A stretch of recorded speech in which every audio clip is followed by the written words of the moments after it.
د ټي وي ډرامې کتل څنګه دي؟ که د پښتو دي که د اردو دي. نو د ټي وي ډرامې چې کوم دی نو دا که زه ووایم نو دا د فلمونو نه ډېرې زیاتې خطرناکې دي. اوس خو د موبایل دور دی، خو د موبایل نه لږ مخکې واخله چې کمپیوټر، سی ډي، وي سی آر وغیره وغیره، یا به خلک سینما ته تلل. نو هغه چې تلل نو خامخا یو ګناه به یې ګڼله. او ټي وي داسې څیز دی چې خلک یې کور ته راوړي نو په دې کې عام او خاص ټول ملوث دي. یو عام کس راوړي او هغه ډرامې چې کوم دی نو په هغې باندې خلک کور کې ګوري، نو په دې کې عام کسان هم ګوري او خاص کسان هم ګوري. هغه کم چې لږ لږ دیندار دي نو هغوی دا ډرامې ګوري، هغوی وایي چې دې کې جوړ ګناه نشته. او ښه به یې هغه مه ګوري، دې کې خو دومره څه خاص دغه نه وي که نه، لکه که فحاشي شوه یا چې کوم دی نو ازادي شوه، لکه داسې خاص نور پکې ډېر څه نه. لیکن اگر چې نور پکې ډېر څه نه، خو د ټولو نه غټ نقصان په دې کې دا دی چې په دې کې زمونږ خویندې میندې هغه چې کوم دی بې عزته کېږي، د هغې عزت پکې لوټ کېږي. یعنې مو دی چې کله په دې ډرامو کې اکثر د رشتو مسله راشي او د هلک او جینۍ د رشتې مسله، یا جینۍ نه ورکوي یا هلک ته مور او پلار رشته نه کوي، نو دوی بیا وتښتي. نو زموږ په معاشره کې چې د تښتېدو دا رواج دی نو دا هم د دې نه جوړ دی. یا نن سبا چې څومره فیشن دور دی د زنانو د کپړو، د ویښتو وغیره، یا د هلکانو دا ټول طریقې چې کوم دی نو دوی د دې ډرامو فلمونو نه زده کړي دي، خاص کر د ډرامو. یا د مور او پلار نافرمانۍ چې کېږي، پلار ورله وایي دا کار وکړه دا کار وکړه، او زوی یا لور ورله وایي دا نه کوم، داسې هسې دا طریقه چې دوی زده کړه، دا جواب یې زده کړو، دا د دې څه نه زده کړو، د دې ډرامو نه زده کړو. نو اصل مقصد مې دا و چې فلمونه څوک ګوري یا چې کوم دی نو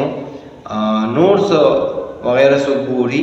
نو هغې کې خو لا بیا هم وي سړی ګناه ده یا دا چې هغه چل د ذهن ته څه دغه راځي. خو دا ټي وي داسې شی دی چې دا سړی کور ته راوړي، کور کې پروت وي، بس ښځې هم ګوري، سړي هم ګوري، کله یو ځای ټول ناست هغه هم ګوري، او دا ورله څه ښکاري نه چې دا ګناه ده. نو ټول نه غټ ګناه ده، او دی روباسل هم دی د مسلمان تباهۍ دپاره. دی چا څه تاریخ وګورئ نو بیا پته لګېږي دا څه مسله ده. نو په هغې کې چې کوم دی نو کوم چلونه مونږ ته ښایي، زمونږ میندو خویندو ته، زمونږ وروڼیانو ته کوم طریقې ښایي پریکټیکل په طور باندې د سر نه چې دوپټه غورځېدلې وي دا داسې ښکاري، او یا چې کوم دی هلک او جینۍ چې کوم دی ملګرتیا کوي په سکول کې، په کالج کې، یا چې کوم دی رشتهدارۍ سره، او دا ټول چې کوم دی نو دا طریقې ورله ښایي. د هغې چې کوم دی غلط اثر دا شي چې بیا جینۍ د کور نه وتښتي. غلط اثر دا شي چې کله جینۍ هلک ته نه واده کېږي نو جینۍ ځان وړي زهر واچوي، او غلط اثر دا شي چې کله هلک ته واده مور او پلار نه کوي هغه چې کوم دی نو بیا جینۍ سره لړ شي وتښتي، او یا چې کوم دی نو ځان وړي، یا پلار ته ګریوان ته لاس ور واچوي. دا ټولې طریقې چې کوم دی د دې ډرامو نه جوړې دي، نو او ټول دروغ هم دي. لکه دا څومره دا خبره ده چې د پیسو دپاره یو زنانه چې کوم دی نو په کمره کې پردي سړي سره سملي، یا چې کوم دی نو یو تور سره چې کوم دی نو پته نه لګي چې دې کې مسلمانان هم شته او که نشته. اکثر په دې کې داسې وي چې دا عیسایان وي، زمونږ د په ټي وي دې ډرامو کې یاد دی اکثر پکې عیسایان وي یا پکې هندوان وي، پته یې نه لګي. لکه مسلمانان هم پکې وو، د مسلمانانو علاوه پکې نور هم دي، او موږ هغوی نه خفه کېږو. هغوی چې کوم دی په دروغو یو ترتیب جوړ کړي، او دلته کې زموږ میندې خویندې ولې دلته کې په کورونو کې ژاړي، یاره دوی سره زیاتې وکړو، دا چلې وکړو چې هل چلې وکړو، حالانکې دا ټول دروغ دی. او ردی بلا چې کوم دی نو مفسدات دي، بلا خرابې دي، زه تاسو نه کم بیانوم.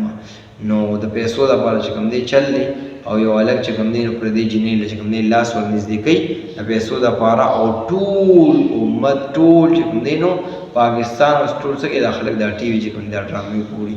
یو جینۍ ته یو لاس ورول دا خو ځان له ګناه ده، ګناه کبیره ده، او بیا دا ګناه عام کول دا غټه ګناه ده. او بیا په دې کې چې کوم دی نو زه به تاسو ته دا خبره وکړم چې اکثر پکې داسې وي چې یاره دا نکاح تړو، نو امام راولي ته جومات استاد او نکاح وتړي. نو یاد ساتئ که چېرته دا نکاح داسې وي چې دغه نوم د دې جینۍ وي، د هلک دغه نوم وي، او دا نکاح دې له وتړل، نو که دې وایي چې مونږ ګپ لګول خو دا نکاح یې ګوره وشو. یاد مو دی نو په دې کې بلا مسایل دي. موږ له پکار دا چې موږ څوک د دې ټي وي ډرامو نه ځان وساتو، خپل کور والا ته وساتو، کور ته ټي وي نه راوړو، دا لویه مسله. نن سبا د موبایل دور دی، دته ټي وي نه هم راوړی، چې سره موبایل دی، نو په هغې کې چې کوم دی نو ډرامې او فلمونه یو شی راځي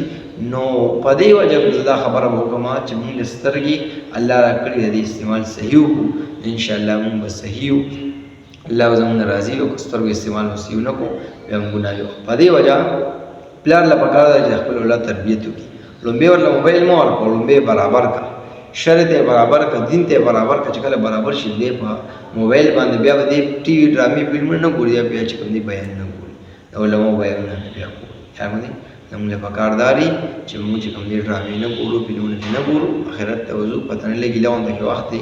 اسنه چې دا زموږ فضل تیر شي الله تعالی کو توفیق ورکړي